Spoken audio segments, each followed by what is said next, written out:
Not my review gonna be on time this week.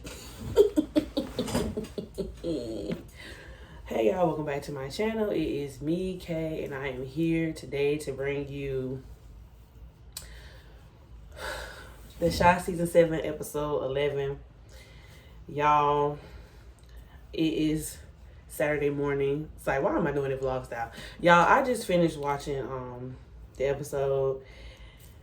Me and my husband did, and I ain't gonna hold you, like, the Shy writers.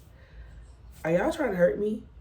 Like, it don't make no sense that I had to cry another week in a row because y'all trying to make us emotional. Is there something we can talk about? Like, can Jada's diagnosis be a misdiagnosis? Is it too late in the books? Because I don't want Jada to die. This is too much. It's really too much. I'm grieving. And we have been grieving for at least 3 or 4 episodes now. A live-in funeral? Not a live-in, but a live-in funeral? Genius, but oh my God.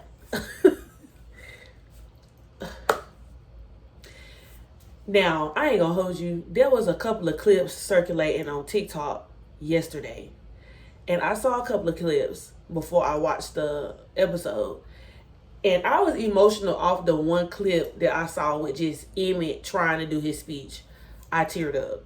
I wasn't like sobbing, but I teared up. And then while the scene is coming again, I'm telling my husband, oh, this is the scene that I saw on TikTok. I teared up yesterday, I'm not gonna lie. I was like, so I should be good today. No. I seen that snot coming from Emmett's nose. I was no more good. I'm over here tearing up. I'm like, dog, again. So seriously. But yeah, y'all. That, like, I could see if Emmett had other siblings to, like, help him go through this with. But he doesn't. He's the only child. So it's just, you know, it was him and Jada for so long. And now that we see her going through this, it's just like, I know, like, my heart goes out to Darnell, but my heart really goes out to Emmett. But then my heart goes out again to Darnell because I feel like Darnell don't really have nobody that's, like, checking after him to see if he's good. You know what I mean? Because everybody is just so focused on Emmett. I don't know. I feel for both of them, honestly. Because I just couldn't imagine, like, being in love with somebody since you was a teenager, and then y'all go y'all separate ways. Y'all wasn't on speaking terms for many years. And then finally, like, when things hit like a rough patch, y'all kind of like gravitate toward each other again. And then y'all finally get y'all moment to be together. And then this is how it ends. Like, oh, that's so devastating. Like, I know Darnell's heart is, like, shredding into a million pieces. Like, I couldn't imagine. I just couldn't imagine losing a spouse like that. Like, and then it's just like, you know, seeing all those people there. Even her boyfriend, I can't remember his name, but the young one, he even showed up to the funeral. I was just like, dang. But yeah, y'all, this episode paid homage to Boys in the Hood. Now, don't y'all take my black card. I may have seen Boys in the Hood. If I did see it, I only seen it like one time. And I swore myself to never watch it again. Because I'm a person who doesn't like movies with tragic endings.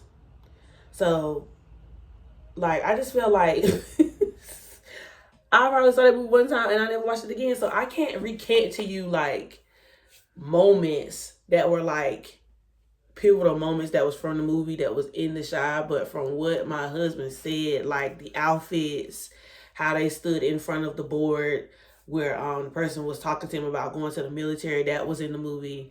He said that the red car coming up to them was in the movie. He said the only difference that he said that he saw was that Bakari got hit twice and Ricky got hit 3 times in the movie. But yeah, the scratch off, the not paying attention, them running, everything was the same. Now, I did see some people have some theories last week saying that they didn't think something really was going to happen to Bakari. They thought that it was going to be a dream. And for all the people who thought it was a dream, they were correct. Bakari had, and it was crazy. Did y'all see the movie playing in the background? It was literally on the exact scene as Bakari was waking up. But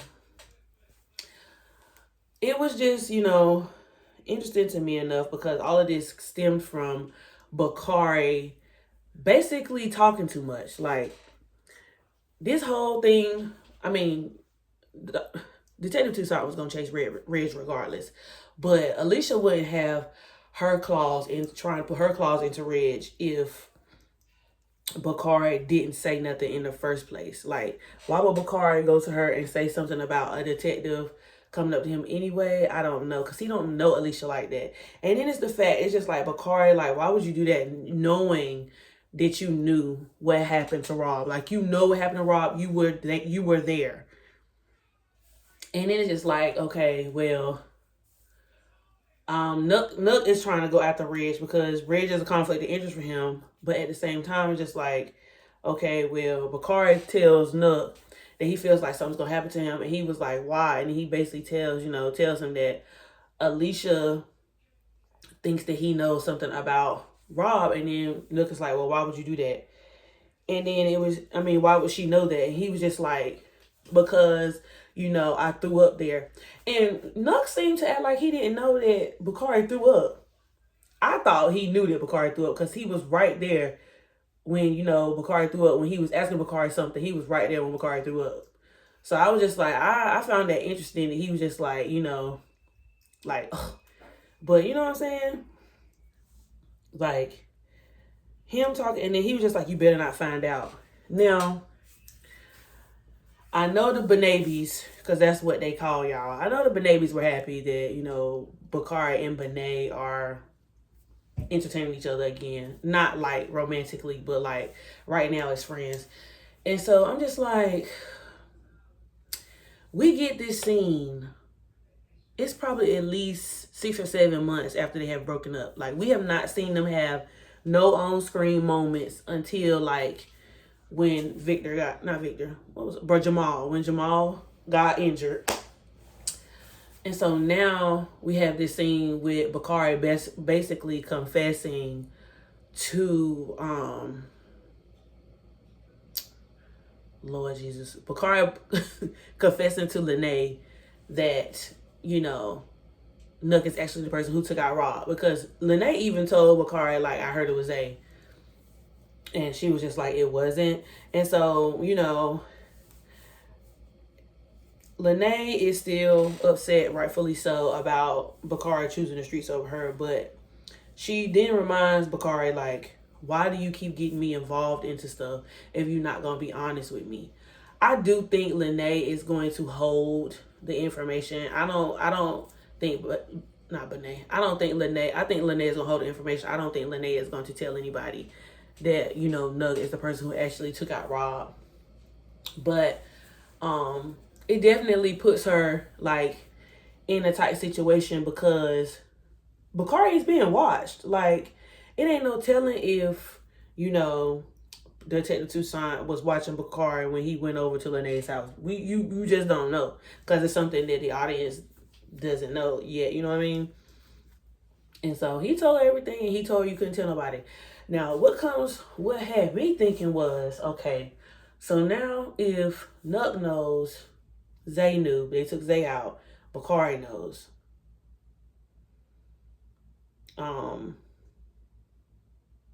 And now Bakari just told Lene, and now Lene knows. And then Kenya knows or Kendra, Lord. Kenya knows because Zay told her. I wonder how it's going to come into play because Kenya is going to tell somebody. So I'm just interested in finding out who Kenya is going to tell because I don't know if anybody knew that Kenya and Zay were dating and that Zay told Kenya because nobody is taking into account that Zay could have told anybody because Zay has been dead at least for 6 or 7 months now. So it's just interesting. We did see Rashad have a follow-up date with the candle lady. I don't remember her name right now. Oh yeah. Let me talk about the scene with the scene with Reg. So Reg is on, I think Reg is on to Hannibal. That he sit down and have like this whole situation where he basically said he gonna off whoever is the person who's snitching. Cause he knows somebody in the camp is a rat. Now, I feel like Reg may have an idea that it's Hannibal, but I also feel like he's questioning on whether it's Hannibal because we have to take into account that while Reg was incognito for 5 years, Hannibal is the only person who knew where to find Reg and who was actually in constant communication with Reg. And he kept that secret for forever. So I'm thinking Reg ain't sure and he feel like he can trust him because why would he be able to trust him? He know his location and he held him down for all that time Reg was laying low. So why wouldn't he be able to tell, Hannibal anything? But at the same time, I think Reg was playing his cards. That's why he made everybody get out by only telling, is her name Candace? I think it's Candace. By only telling Candace, that he was about to hit up their house. At the same time, when Reg can be so smart, Reg can be so dumb because Reg is already 2 paces behind because Dr. Toussaint, why I keep calling her doctor? Detective Toussaint has already gone to Alicia and said, this is Reg's girlfriend. I need for you to basically go and, try to see if you can lure some information out of her. Which also was genius because like Toussaint told Alicia, Toussaint and Reg have a relationship already. She's been following Reg for years. Reg already knows who she is. So I don't know why Toussaint was sitting in front of his house and being extra and doing all of that when in actuality, she already knows that Reg is familiar with her game. So I kind of thought that was kind of lazy on her part because I'm just like, the person that you've been looking for years is finally back on the scene and you thought he was dead and now he ain't dead. Why would you go and sit in front of his house when he's already like familiar with your game and everything? So I thought that was crazy. But it was smart for her to use Alicia, and Alicia is going under the character is Terry to try to lure Candace in to get information. Now, I didn't think Candace was going to be so freeing and so willing to give up information that fast because why would you just be telling somebody you don't know or somebody you don't have a rapport with? Like, she didn't even get a chance to build a rapport with Alicia yet. She just immediately texts her out of the blue and says, oh, I'm scared. And then she asks her what's her location. So Reg is about to get busted. Which gives an alibi to Hannibal because Hannibal was scared. Like, Hannibal was shaking in his boots. When his wife spoke up, because she knew that Hannibal was not about to have no lie ready. So she already had prepped her lie.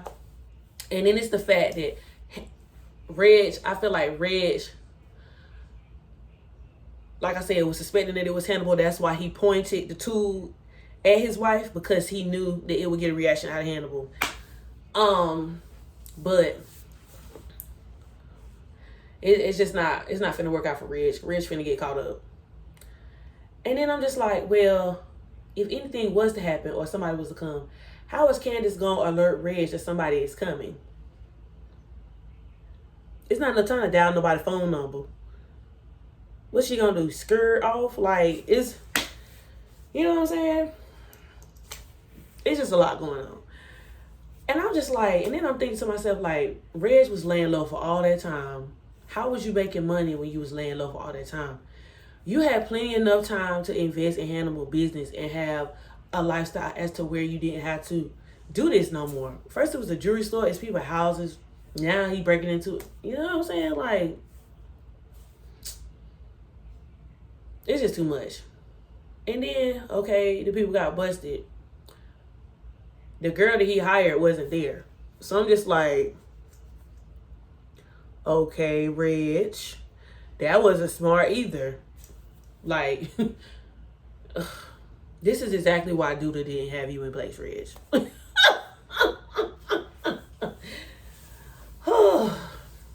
What else? Yeah.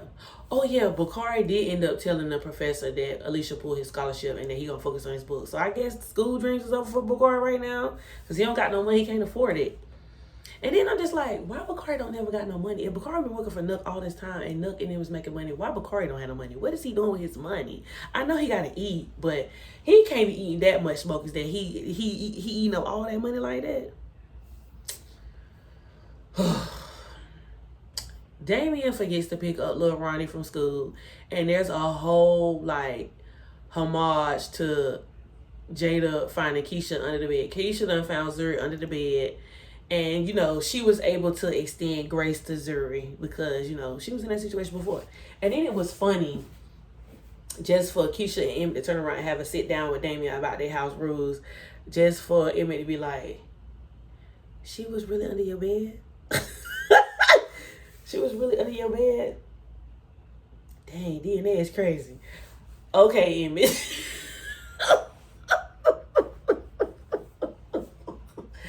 Oh, like.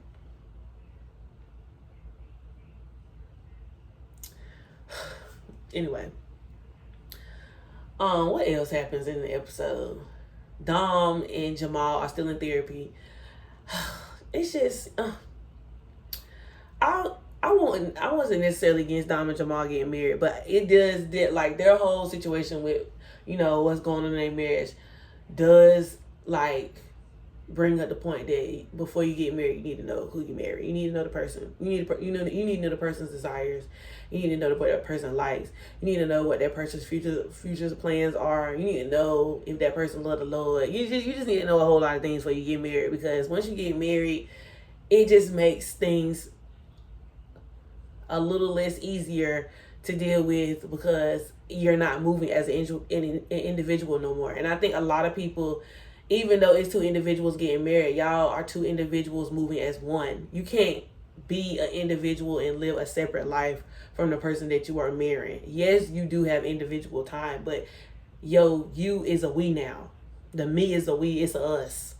Is everything that you do is for us. Like they was talking about having the separate bank accounts thing and everything like that, and people do have like different opinions on bank accounts and stuff, which is fair, rightfully so, whatever makes anybody's marriage work. But that's still something that, you know, needs to be talked about before y'all actually get married. You know what I'm saying?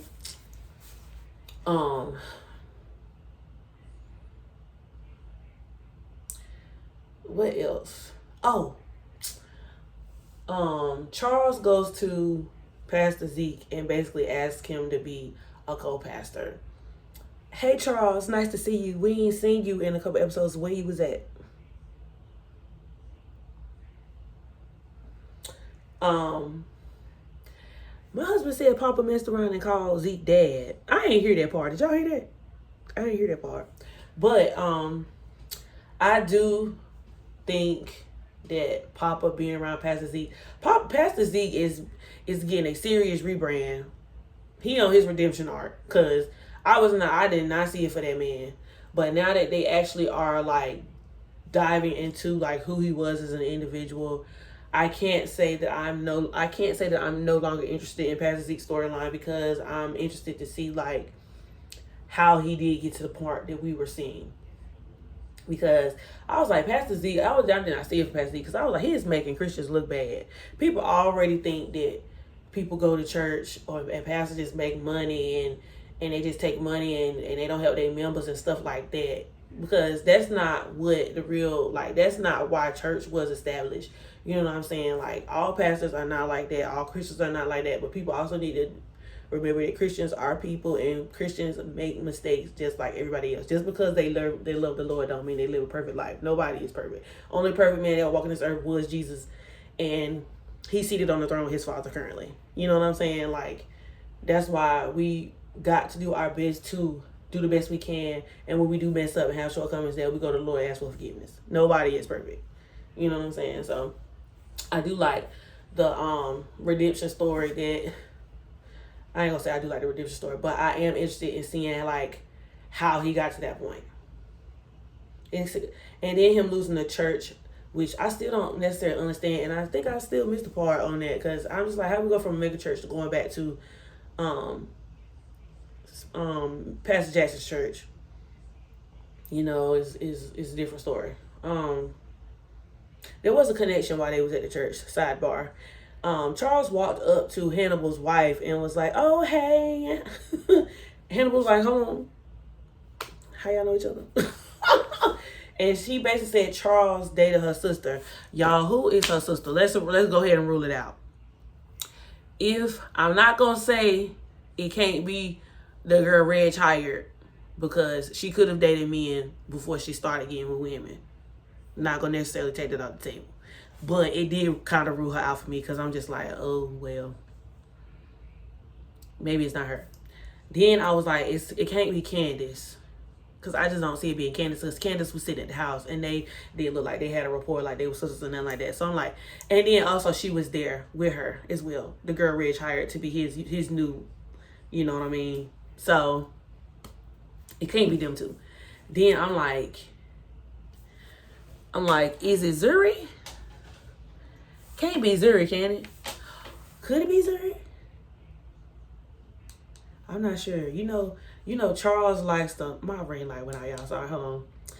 You know, Charles does like to sow his royal oats, which is also problematic, but it could be Zuri. Zuri's not on the table for me. And then I was thinking it was the candle lady, because he said my sister don't play.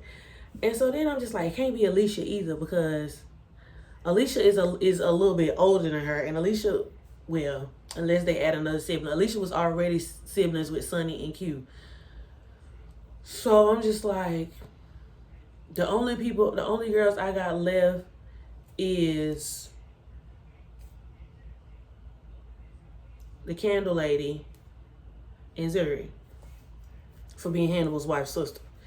But anyway, so yeah, so Charles asked Pastor Zeke to be a co-pastor, and you know, Charles just always wanted that validation from Pastor Zeke, because Charles was like, I don't want my work here to be in vain. I think I deserve a co-pastorship. I don't want to just feel like I'm just doing something to do something. I want, like, he has goals or whatever. And so Pastor Zeke, you know, entertains the idea, but then also based off of what, I can't remember her name, but you know, his first wife, based off of what Pastor Zeke's first wife said, you know, she said that the reason why she stepped out was because he put a lot of things over her and their daughter, which is also why he did admit to on Papa's corner or Papa's pulpit that, you know, Kenya went looking for her father and other men, which led to her having a teen pregnancy. So he was taking accountability for his shortcomings and was saying that he wanted, you know, basically he wanted his family back, and he wanted a second chance to do right by them. His first wife was not necessarily pleased with that, because she said she was embarrassed, but they did end up talking it out. And he said that he did end up giving Charles the co-pastorship because he does want to be around more, and he does want to split the duties of watching over the Lord's house so that he can take more time to be a family man. So I thought that was, you know, I thought that was cool on his behalf, because, you know, he's taking active steps to do better toward her this time around. Even though they're not official yet, but they are both entertaining the idea of their family getting back together.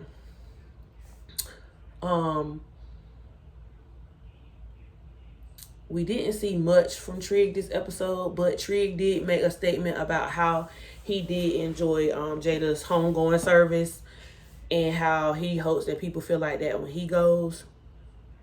I'm telling y'all right now, if something happens to Trig, I'm gonna be hot.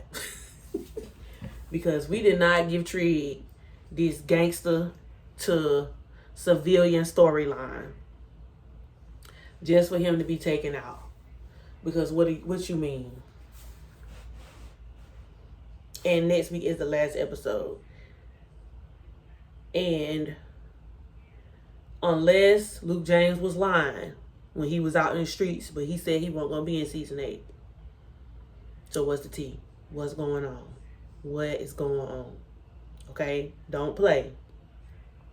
But Tiff water break And right before I say how Tiff go into labor, before Keisha did, because Keisha found out she was pregnant first, Tiff did say that her baby was a couple of weeks early. Trig is there to basically make sure Tiff is going to the hospital. But this right here is just sad because Rob is not here. And, you know, she's going to have to pretty much go through this whole thing by herself. There was a short scene with Tiff and Nuck, where she took Nuck to show Nuck her shrooms. And so I was just like, Tiff, how could you be getting close to and having feelings for somebody who threatened you, who took money from you? I mean, she currently does not know that Nuck took out Rob, but I feel like Nuck is gonna end up coming clean about that. I just feel like something's gonna happen with that situation. But I'm super side-eyeing Nuck because it's so manipulative on all parts. The only part of it that's not manipulative is the fact that Nuck actually does a heart and he is somewhat remorseful for what he did, and that's why I feel like he's spending so much time around Tiffany. But at the same time, how you gonna go and tell Alicia? I mean, how you gonna go to Tiffany and say, if I make things right with Alicia, can we be business partners? Or, excuse me, can you have some hand in the business? Excuse me? If I was Tiff, I wouldn't let him do nothing. I wouldn't give him run red saying, I don't care how much of a businesswoman you are or not. That man manipulated you and Rob. Like, and then he could have did it right. He could have did it right and actually made a deal with you and Rob the first time. But he tried to be greedy and try to assert his dominance and take Rob out. Like, no. And then the other reason why I think it's manipulative is because, like, I feel like it's somewhat manipulative because he's going after her because of Emmett. Because I feel like he still never, then this is just me, I feel like he never really got over the fact that Keisha chose Emmett. And now Emmett is raising his Emmett is raising his son.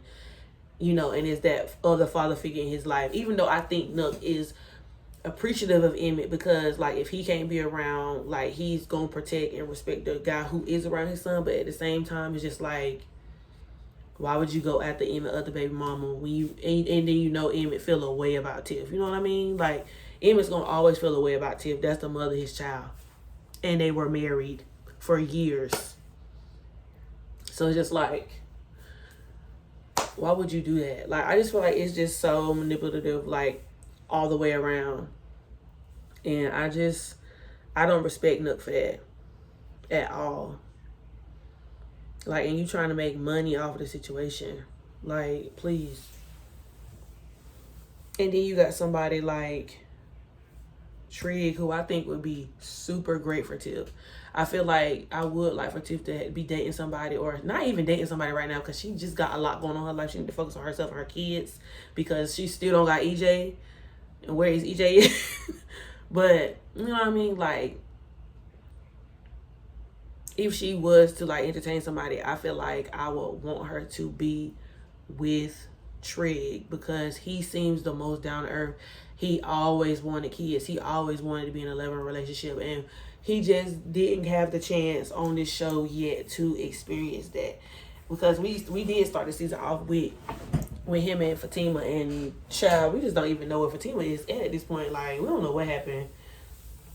Also, one last thing. Again, next week is the season finale for season 7, and this season went by extremely fast, and I just feel like I'm free falling. I don't know what's going on. All the ends are loose. I feel like none of the story is tied up. But I guess because they're trying to spawn a new story or like spawn new storylines, it's a lot going on. It's a lot going on. And I just don't like this because then I'm going to have to wait a whole nother year before season 8 comes out. Like, and the crazy part is, I think they finna start filming like soon. Like, oh, I'm just so upset, bro. I hate when TV shows end on a cliffhanger, because I feel like the audience don't have closure. Like, we gotta wait all the way until the next season to find out the answer. We can't just find out the answer at the end of the season and start something new. But yeah, so overall, I like the series of The Chi. I don't know why it took me so long to watch The Chi. Like, I literally did not start The Chi until 2 weeks before The Chi was about to start. Before season 7 was about to start. So, but yeah, y'all, I think that's all for episode 11. If I forgot anything, drop it down in the comments and let me know. But yeah, like, comment, and subscribe, and I'll be back next week for the season finale. This is